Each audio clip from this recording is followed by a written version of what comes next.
Good evening, Razorback fans. Welcome to Hog Talk Thursday, presented to you by Vision Exteriors.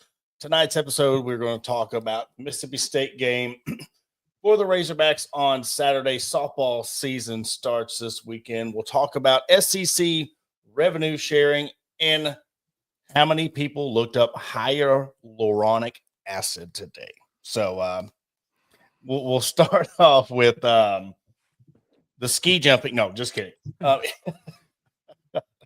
we'll start off. Arkansas had a week off to prepare for Mississippi State, and on the road, that must win. It's one of them things that you can't drop two in a row on the road, or two in a row with this game being on the road, because we know how Arkansas's played on the road, and you don't want to get into this where you've been able to command your home play. Already, the game against OU, you played terrible, squeaked out that win, and we can't have a repeat performance as we did the other night. I mean, we got to have Carter Knox, Nick Pringle step up. Acuff's got to take control of the game early. We got to find where these guys have been missing. So, a very important game for Arkansas on Saturday. Yeah, this is going to be a game, and that I think I was listening to halftime earlier this week, and Matt Jones kind of touched on it, and we always knew kind of the hump. Mississippi State's a kind of a weird place to play at. The atmosphere is a little bit weird, and Matt Jones made a point. He was like, "Hey, y'all are going to hear people talking. You're going to hear people eating their popcorn. You're gonna because there's a lot of just silent moments in that arena." And, then the 11 a.m. tip-off, they brought up, too, Arkansas hasn't won at Mississippi State in 11 years. Holy crap. Yeah. So it went back to a coach that I could not even remember. So you even think through Musselman years, and then, we haven't won there in a long time. So get the proverbial monkey off your back, go in there. I believe the matchup predictor on ESPN Analytics has Arkansas 62%, Mississippi State 38%. So this is something I think, this is going to be a battle between Acuff and Hubbard, both averaging over 20 a game. Hubbard puts up, I think, a lot more shots. He's only at 39.9% field goal percentage. I think that this shot the ball 366 times. Yeah.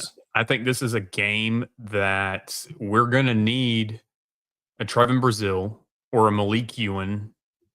We're going to need a 4 or 5 to show up and show out this game, because Mississippi State's bigs, it's the Hubbard show for Mississippi State, and that's about it. So I think you're going to have to give Carter Knox Carter Knox needs help too. Give Darius Acuff some help. But at the same time, Darius Acuff needs to step up this game. Not have a 5-point first half like he did against Kentucky. You're going to have a point guard that's going to be coming at you. So here you go. It's going to be guard versus guard in this game. Yeah, you again, we've said this a couple of times this year. You got to prove that was a fluke performance, that you're not going to start a trend. The hump, I know it's funny, but you can turn it into, you don't want to get in this hump. You don't want to get into this lull. It's too important part of the season. You'd much rather this happen at the first of the SEC season, opposed to, we're in February. Before you blink your eye, it's going to be tournament season. You can't start. I say this every year at this time. It's at the point where the committee is looking at these last 7 to 10 games. How do they finish the last 10 games? That's a huge metric on how you get seeded. And you're looking at, you go back to Hubbard. Not only does he shoot a lot of shots, he gets to the rim and gets fouled. Mm-hmm. He has shot 133 free throws. Granted, he's only 79%. But still, you're playing at Mississippi State. You're playing at 11 o'clock, and you have another guy, Jaden Epps. He shot 137 threes. So, the biggest thing when you look at when Arkansas loses these games, they're beating Arkansas at their own game. Other guys are stepping up. So when you look down the list, Jabari McGee averaging 8 points a game, Quincy Ballard averaging 6 points a game, and then Sergey Makura averaging 5.8. You can't have three of those guys all of a sudden blow up for 15, 16 points a game. You can't let the bigs down low out rebound you. Your top rebounder, Quincy Ballard, is only at 6, and a chore is 6.5 boards a game. You can't let them body you. And what's important, like we've seen in the Kentucky game, is Kentucky went out to a 13-5 lead. They realized from the jump they had a chance in that game. If you would have flipped script and Arkansas would have jumped out to a 13-5 lead and then kept the pedal down, took care of the game, Kentucky would have never been in the game. You can't give these guys a chance. They're sitting at 11-11, 3-6 in conference. You definitely can't lose this game. And let me tell you what's Arkansas's, because we talked about their next games coming up last show. Okay. Because this is something that you can't look ahead. Look at Mississippi State, then you're at LSU. So you got back-to-back road games. Then you're home against Auburn on Valentine's Day at Alabama. So, I mean, you're to a point you've put yourself in a position. Yes, Arkansas is 6-3 in conference, but you've put yourself in a position to where you really can't afford, in my opinion, to drop back-to-back games. Because where you're at too, you've got 4 home games left. You got to look at, you're going to have to win those just to get to 20 wins. And we're kind of in this world that, I mean, you're going to need to kind of maybe get 2 to 3 road wins here out of your next 1, 2, 3, 4, 5. So you've got 5 road games left, 4 home games. So, I mean, essentially you need to go 6-3 over your next 9 games. Yeah. In my opinion, I mean, just not necessarily to win the SEC or anything, but just to stay afloat at this point. Keep yourself in the top 25, because like we talked about, you're now flirting with dropping out of the top 25 if you lose this game. Yeah, absolutely. And let's see. Yeah, let me share this, because you bring that up and look at the standings right quick in the SEC. I mean, you see where Arkansas is right now, sitting 6-3.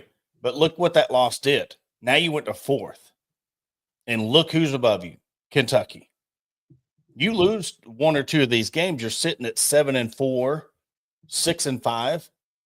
Now, where are you at compared to Tennessee and Vandy? Where are you at? Where are you seated at in the SEC tournament? Are you going to have to play a Wednesday, Thursday? This is a critical week, and against opponents that you should dominate against. So you've got Florida sitting at the top 7-2, A&M 7-2, Kentucky 7-3. And when you look at the schedule, you've got to play Alabama still, Auburn. You got A&M still. I know Missouri's sitting there at 5-4. You're at Florida also. At Florida. You're 3rd from last game. So that little run right there, I mean, Auburn at Alabama, Missouri, Texas A&M at Florida, you're at a risk right there. So, we talked about early in the season getting ahead on the SEC, on your SEC record, just because other teams that'll be fighting for spots at the end of the conference season. But you're now in that position. You can't drop too many of these. So I truly think you've got to go 6-3 over these next 9 games. And transplant, I feel like, there's been, the Vanderbilt game. Home games. I mean, they've done that in plenty of home games, but I'm looking at the Vanderbilt just to see. So Vanderbilt took a little bit. Arkansas jumped out 11-2, 13-2. So, Arkansas held a 10-digit lead, a 10-plus digit lead for the majority of the first half against Vanderbilt. South Carolina, you're up 50-38 at the half. Yeah. Arkansas was only up 11 against Vanderbilt at halftime, but I mean, you jumped up to 14, 15, 16-point lead against Vanderbilt early in that game. But yeah, like you were just talking about, like these home games, obviously on the road, completely different story. That's when you look at SEC, Vanderbilt and South Carolina is the only ones. Because you look at your game against LSU, squeak that out 85-81, and then you squeak that. They're going through something. And I think if you would have, read between the lines, Cal's being kind of alluding to this. And this is not something that we're going to hear later on down the road. He's kind of alluded to the fact that some of these guys need to quit worrying about the money and play. And not, Darius Acup, he had to sit him down because he didn't like how he's playing. And at this point in time, when you're winning, you kind of let it go in one ear and out the other. But now you're starting to see, yes, and I'll take the 2 wins, that 4-point win, 2 4-point wins, and then a loss to Kentucky. You can't go into this game against Mississippi State and lose. I mean, I don't care if it's a 2-point win. So, because you got at LSU, like you said, and then you got Auburn, Alabama right after that. It goes back to what I said a few weeks ago.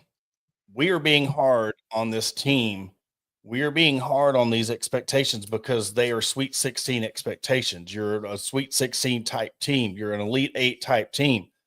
You have all these McDonald's All-Americans. You have a Hall of Fame coach. You have all the money. You have everything that you want out of a basketball program. There should be no excuses. So when they go on this stretch, and you had this game where Kentucky outplayed you, they wanted it more than you did. You have to hold a lot of weight to that because that says who you are as a team. Where are you at mentally? Because if you don't think you're not going to get some 7-10 seed ready to knock you off in the first round of the NCAA tournament to upset you, you better come ready to play every game from here on out. Mm-hmm. Maybe we just need more European G League players. Yeah. We need something because apparently, that's what's working everywhere else. We got all these guys that are and we can segue into that real quick. Nate Oates. I mean, he acts like these guys are coming in and averaging 25, 30 points a game. These are guys that have never played college ball. These are guys that have never went to the NBA draft, and you're talking about these professional leagues and overseas that it's comparable. They've never played American ball. It's different. Go ahead. It's just, Nate Oates is he's a scumbag, is what he 100%. And I mean, his quote with the Field of 68, any coach with a European pro is pretty hypocritical if they're talking about Charles. There's really not a huge or a big difference. We have to have consistent rules. Right now, those rules favor international kids. Mm-hmm. My whole thing with it is you're getting players that have been drafted. You're getting players that have signed, and this is other places, but mainly Alabama because Bediako's actually playing. But you're getting guys that have signed these 2-way contracts. You're getting guys that couldn't hack it in the G League. And some of them, that you're hearing the names of, some of them never even saw a court of the G League. But the fact is, because they went back overseas after going through the draft and stuff. But the fact is you signed or you put yourself into the NBA draft. Mm-hmm. You followed through with the NBA draft. I'm sorry. At that point, you forfeited whatever eligibility you had. And I'm still kind of, which I haven't seen an update or anything, but the women's point guard for Kansas State, on the women's team. Yeah. The NCAA came out, and sat her because she signed a pro contract for an Australian league that will start after the season. I've seen that. And they said since she signed the contract, she can't play. But you have guys that have stepped foot on an NBA court. You have guys that have signed two-way contracts with the G League and the NBA, and you're allowing this. I mean, talk about hypocritical. Mm-hmm. And yes, as Transplanted Texan points out, our Euro guys are on the bench. And that's something I brought up here recently. Hey, you know who rebounds? The Euro League. Yep. Put these guys out there to rebound. Show them in practice how to rebound, like whatever the case may be. Like, I just don't get that. But it's whatever we can do now to get the edge. And apparently right now it's G League players. Let me see. I'm going to see if they have reinstated her. Her name's Tess Hill. Yeah. Additional game. So this was 3 days ago. Tess Hill to sit out an additional game due to NCAA violation, reinstated on Monday. So Kansas State women's basketball player, senior guard Tess Hill, will be held out of an additional game due to NCAA violation. The final decision from the NCAA was a 10% withholding from competition basketball based on the number of games scheduled. They had 31 games. So she got reinstated, but still yet. You're punishing her. You're punishing her and doing the exact opposite for the men's. Is it because she didn't go hire a lawyer and them get a judge that was a Kansas State alum? Maybe not. Yeah. But here's the thing, too, is, I mean, the NCAA is the one who granted Bediako the chance to even come to Alabama. And I'm just sitting, like, how quick was this process for Charles Bediako to get to Alabama? Because I'm sitting here looking at this, too, like, the time it takes to get these people, to get these players, like, enrolled in school. So you're telling me, like, you had his transcript ready to go, like you had everything. And I know he used to go to Alabama, so maybe it's easier for them to get him re-enrolled. That didn't matter because remember the LSU player that was past the deadline to enroll by a week. They moved the goalpost so he can go. So LSU can't talk on any of that stuff because they stretched the rules so they could get their player to be in spring practice. So it's we come to don't be surprised by anything the NCAA does. I was, however, surprised that Greg Sankey was wanting to uphold this NCAA deal. I don't think he wants to deal with the mess because you think it's bad now with this revenue and you're opening up the floodgates. You're seeing people come out of the woodworks who went to the G League. Now they're going it's going to ruin everything. And the hypocritical part from him, he's talking about integrity. Let's sit this out when we're talking about integrity of the game, because nothing that any of these business people do, these lawyers, you see these Alabama lawyers, dying on these hills. Well, you're a lawyer. You're going to do that. But for him to say integrity of the game and we want what's best for these student athletes, I will say this before we hit a quick break. I do feel bad for Charles if this, in fact, does not go his way, because he is going to be the one that is hurt in all of this. I know it's hard to hear that. I mean, but unless he's getting money, and because what if he's getting his full NIL money? He plays 3 games and he dips. Then I wouldn't feel so bad. But I'm talking about if he's really trying to come back and play and gain it. And then they just like, well, I feel like Alabama's using him to try to, I don't know. Nate Oates said, I need to go get more people so we can rebound and win games. So I would feel bad if it is, but unless he's getting that full NIL contract or whatever he's supposed to get, and then I don't feel bad for him at all. Because then I'm going to think this is more fishy than anything of he don't care. He's going to get his bag and run anyway. I just look at it like you averaged 4.3 points in the G League this season, because those are your 25-26 stats. I don't know however many games it was, but I look at it kind of like we've talked about, or the Gilbert Arenas clip, which I have that for when we get after break. Yeah, since we're on this, we might as well. But going and getting 24, 25, 26-year-old players to play against 18 and 19-year-olds, I would hope that these guys were decent. Mm-hmm. Truly.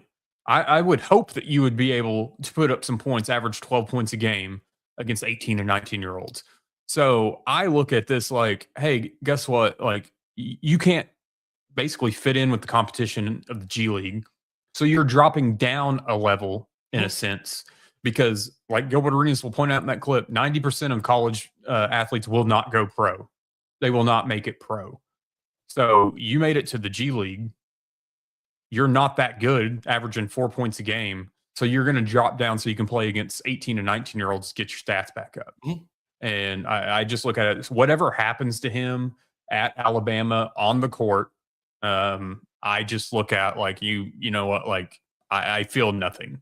You're trying to gain the edge by playing against a bunch of 18 and 19-year-olds. I get that. I get that part of it, but I look at it like the kid that was held back for athletic reasons. Yeah. And you've got a kid that's, should be in 9th grade playing 7th grade. Yeah. Or you've got that kid that's already, hit that growth spurt and he's going against playing a bunch of middle schoolers when he should be playing on like the JV team. Yeah. It's just, it's a competitive edge that shouldn't be there. Well, what we'll do, we'll take a quick commercial break, hear a word from our sponsors over at Vision Exteriors, and we'll just carry on the conversation when we come back. Looking to enhance your home's curb appeal? Look no further than Vision Exteriors. As your trusted roofing, siding, and exterior experts, we're here to transform your property. Our skilled team ensures your job is not only functional, but also aesthetically pleasing. Along with roofing, we also offer window, gutter, and siding installation to boost your home's appearance with our quality options.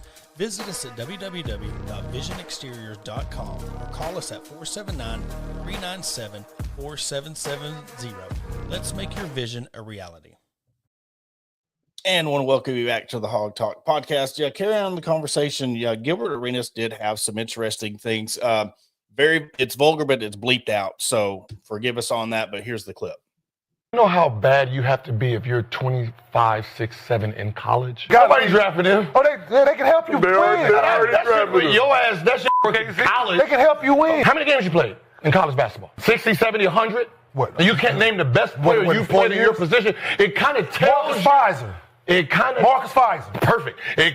He was the 4th pick in the draft. It kind of tells you the landscape of real college basketball. Personally. What point are you making? You haven't played against nobody that was worth playing against in your position. So if you can pull a 26-year-old or a 25-year-old and you put him in the landscape of college basketball, he will be decent, because 90% of college basketball won't make it to the pros. So if I get a 26-year-old and put him against 18 and 19-year-olds, I will hope he can average 10 or 12. 26-year-old in college basketball right now. NBA teams will draft him. Yes, they did. But they didn't draft him at 25, 24. Yeah, and they weren't getting his point. His point is you're taking 25 and 26-year-olds. They're not going to get drafted at this moment in time. Yeah, they were drafted when they were 20 to 23 years old, but they're not going to get drafted now at 26 years old. You're past that point. So they weren't getting that aspect of it, but he's 100% right. Like these guys, I would hope you would be decent at 26 years old playing against 18 and 19-year-olds. I would really hope that you would be decent compared to those guys. Well, yeah. Because you think about all these NBA players that are averaging 25, 30 points, or let's go 20, 25 points a game at the age of 25 in the NBA. What would they be doing in college? Mm-hmm. I mean, let's just look up Gilbert Arenas. And I know some of his heatedness comes from the fact that his son plays for USC. So he's seeing it firsthand what his son Elijah's going through, dealing with these 25, 26, 27-year-olds coming back and playing in college. Yeah.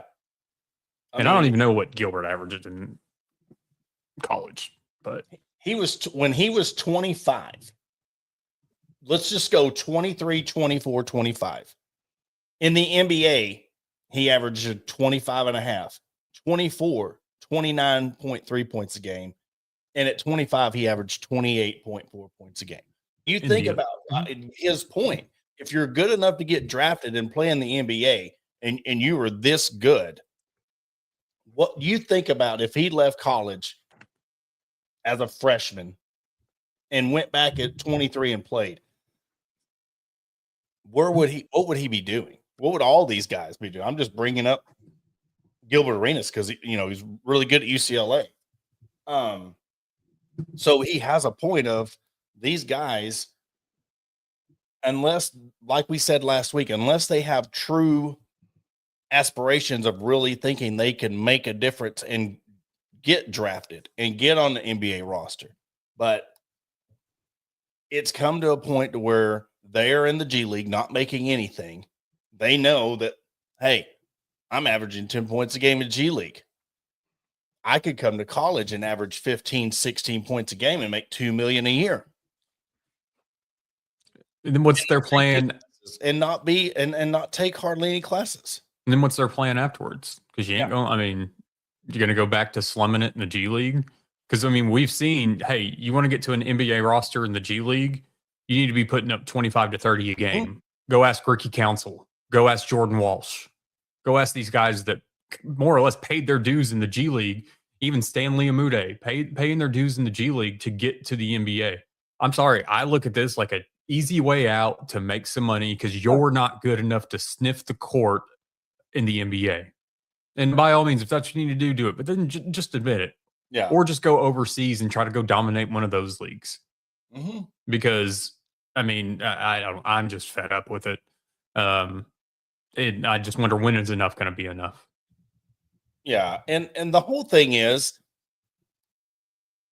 if Nate Oates wouldn't have spoken out against this over the Baylor player and now turned heel, I don't think it would have been that big of a deal. I think that's what made it a big deal, because it's funny when it's Baylor, but now it's your player. Now you want to stand up for him. Now it's okay. Now it's unfair to that player when you're saying it hurts the integrity of the basketball. Well, I'm not really for it, but how could I tell him no, my player? He should have never been your player. That's all it is. So now you have an agent that's probably going to make money off of this. Oh, yeah. We don't know, is Nate Oates getting a kickback from this? We don't know, but it's a possibility. And then that player comes and grabs a quick $500K bag. He gets it all up front. And now what happens to now? You want to talk about his team. What about those guys that are on his team playing for him right now? What's the after effects if they do decide that he can't play anymore? Here's something, just us talking about this, I've wondered, because I don't know the status of Alabama's basketball roster as a whole. So leading up to this point, did y'all have an open roster spot? Did somebody get hurt and lose their roster spot? Is Bediako walking on? Did y'all somehow find him a scholarship? Somebody give up a scholarship? Like, there's more questions here, I feel like, that haven't been asked. Or was this a plan in place that you left a roster spot open for this in case it was to come to fruition? Like, we're all worried about him actually playing on the court, but I'm wondering about the roster. 1, 2, 3, 4, 5, 6, 7, 8, 9, 10, 11, 12, 13, 14. They have 15 guys on their roster. That includes him. Yeah. And stats. I'm looking to see. 2025, 2026, beginning of season. I'm just trying to see if anything has changed or if I can find their. It's hard to say because, I mean, I'm trying to think of. I would say it would have to be a walk-on. I just don't. It says rosters capped at 15 per NCAA settlement.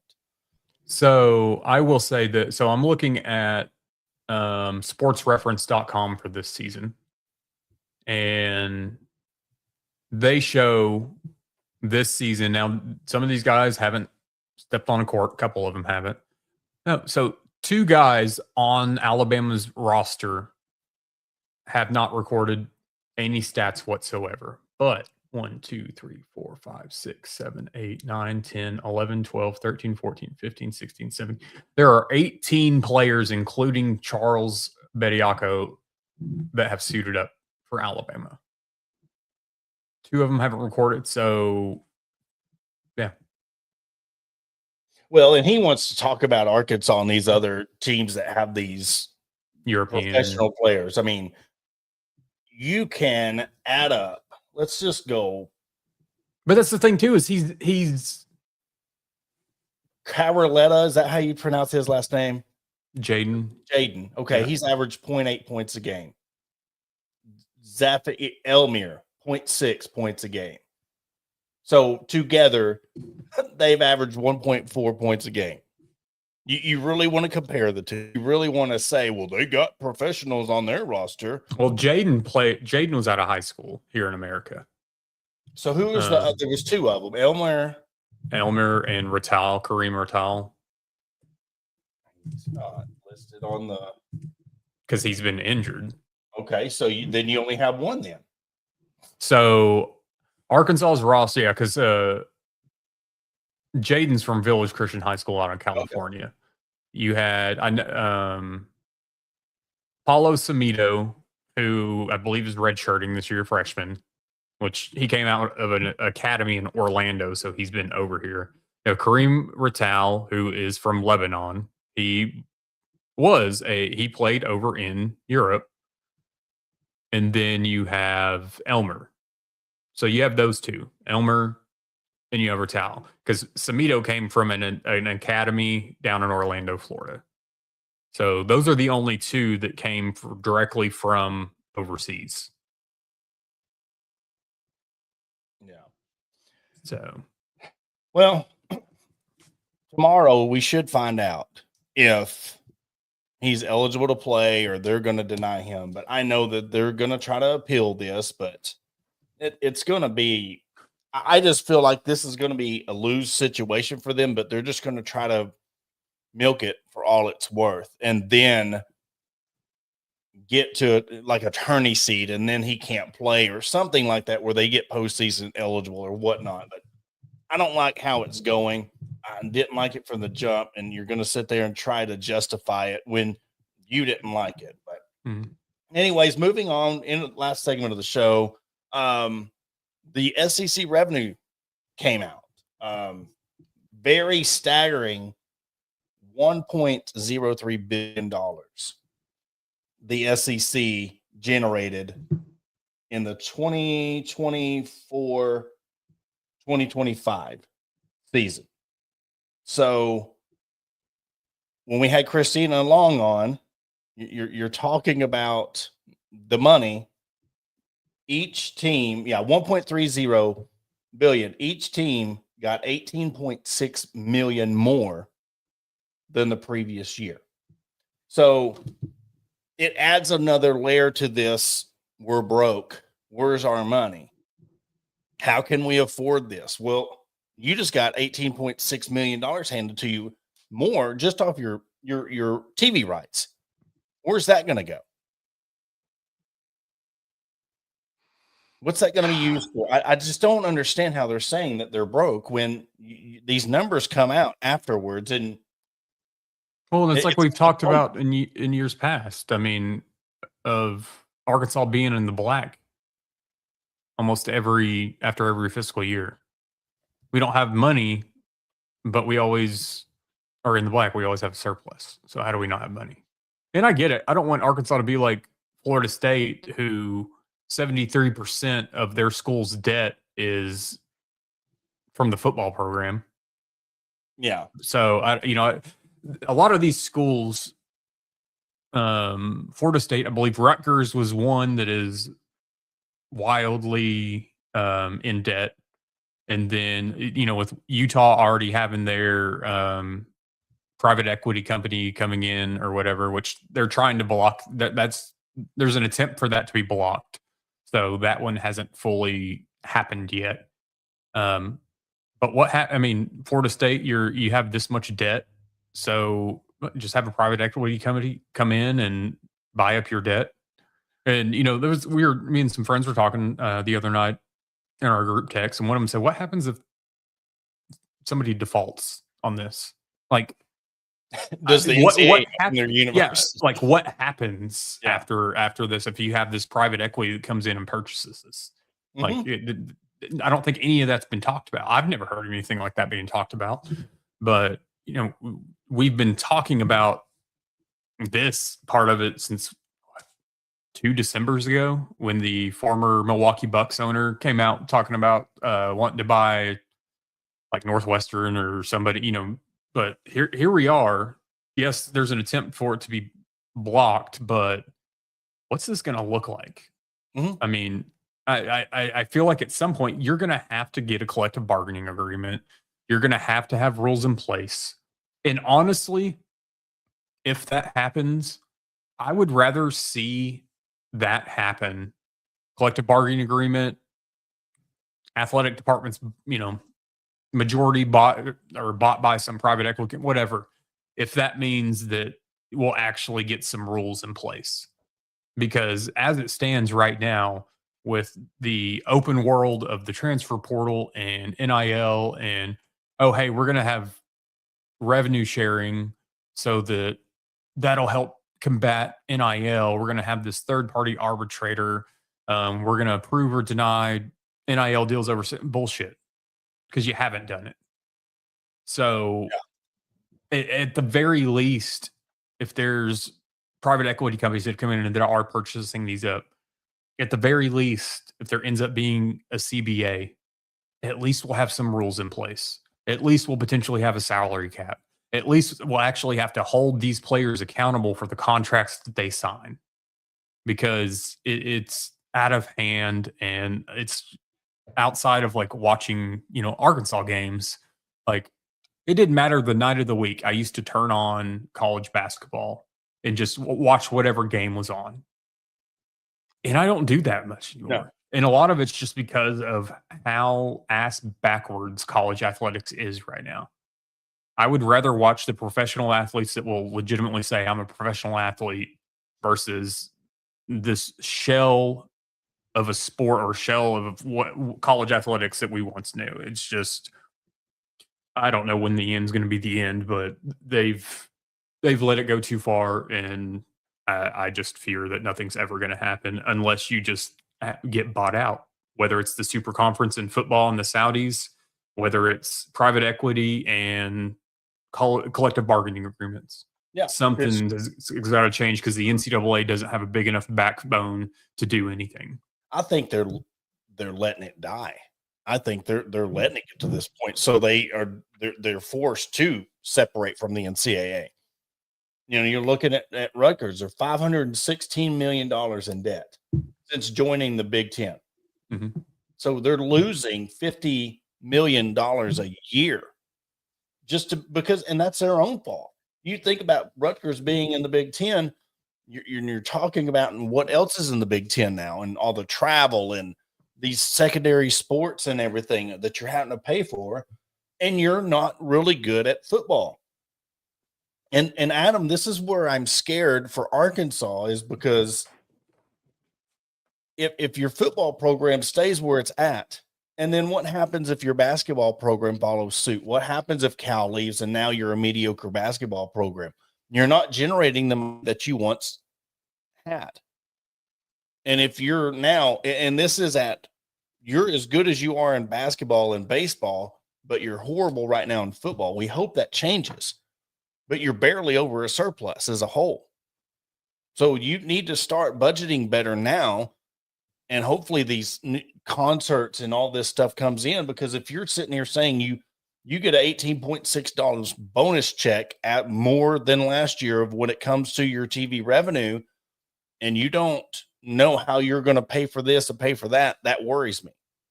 So we'll see how that rolls out, but they'll put that money to, another new video board, or, hey, we're going to paint the parking lot this color.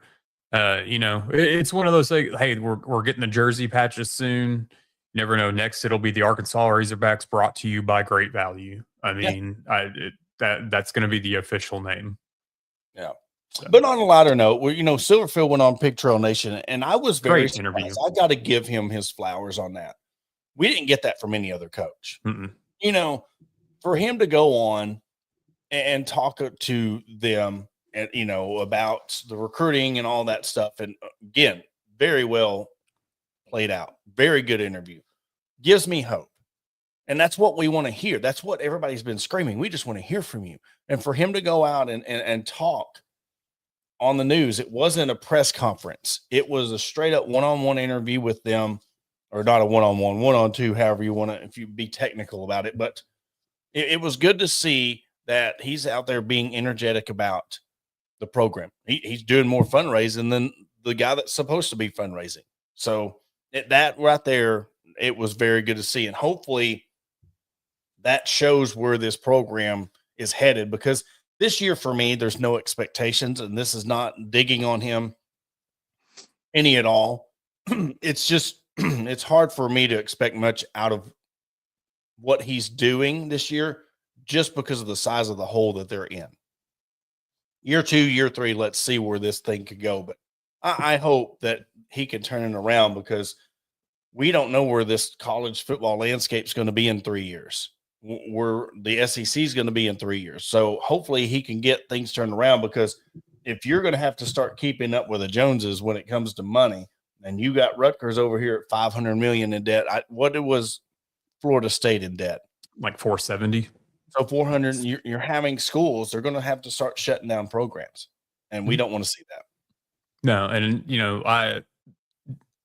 when I got the interview of Pig Trail Nation, I started watching some of it, and at first I was just kind of like, I don't want to watch this. But then I actually sat down and let it play in the background a little bit, and it gained my attention, because, like you said, we hadn't seen this. I do want to play it, and this isn't about a minute and a half long, but it's the portion with Peyton Hillis and talking about the former athletes, because that's something that has been missing since basically since Houston Nutt left, was embracing the former athletes. I understand how important that Arkansas is on the front of our jerseys, and what that means to not only the community, but the former players. So I'm thrilled. I'm going to be begging you to come back, spend time with us. Hopefully when it all settles down, you and I just get the chance to go have dinner and just talk about things and how I can continue to involve all the great Razorbacks and all those that, that bled that Razorback red for us. I appreciate that. No, I mean, that's welcome to my ears. I mean, honestly, since I've left college, we haven't had a coach that really does that reached out to at all, and that it's great that you're doing that, because I know it, the guys that I played with, we talk, and, that's always been a point of conflict, with us, is like we not feel welcome back in the hometown. So I really appreciate that, and I'll be looking forward to it. And I'm going to take you up on it too, so don't worry about that. No, absolutely. Listen, I want you guys all, as long as you don't have suggestions on plays, that's always start involving the alumni too much and like, hey, we ran this back in my day. And, dude was part of the Wild Hog. He was part of it. And I can say this, and he knows that's the last thing you want. Somebody side seat driving coach. Let's let him do your job. I won't say a word. I mean, you do you, and I've, and from what I've been reading up, I feel like you're going to do a great job. Well, we're going to do right by you and all the former Razorbacks. Well, I appreciate you're always a Razorback, but all the former players, we're going to do right by you, by the way we represent ourselves and the classroom, the community, on and off the field, by the way we play. And I think that's the thing I can do as a testament to guys like you that played the game the right way.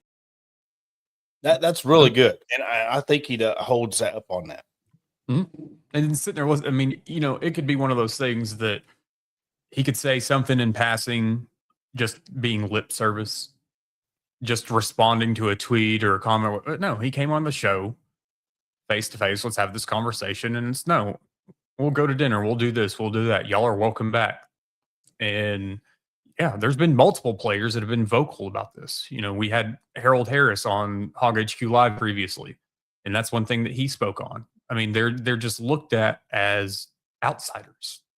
And they're players that gave blood, sweat, and tears to the university to wear that jersey. And they've been treated like less than over there. So I applaud him for that interview, and then for just manning up to it. Like, no, y'all are welcome back. I think this never should have been a thing in the first place. September 5th, you play North Alabama in Fayetteville.